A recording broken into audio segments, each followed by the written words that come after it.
లేదా నా క్రైస్తవ జీవితంలో, నా సామాజిక జీవితంలో నేను అలా జీవిస్తూ ఉన్నా?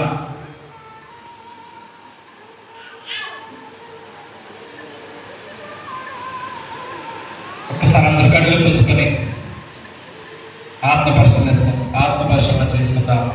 నేనేంటి? నేను ఎక్కడున్నా? నా పరిస్థితి ఏంటి?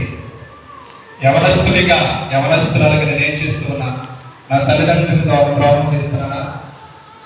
యవనస్తురాలుగా నన్ను నేను మోసం చేసుకుంటున్నానా? నేను జీవించే జీవితం ద్వారా, నేను చేసే చెడు ఆలోచనల ద్వారా, చెడు తలంపుల ద్వారా నాకు నేను మోసం చేసుకుంటూ నా తల్లిదండ్రులకి నేను ద్రోహం చేస్తూ ఉన్నానా? దేవుణ్ణి మోసం చేస్తూ ఉన్నానా అని ఒకసారి యవనస్తులుగా ఆలోచన చేయండి. మీరున్నటువంటి పరిస్థితి తెలుసుకోవడానికి ప్రయత్నం చేయండి. తెలుసుకొని మీకేం కావాలో ప్రభుని అడగండి.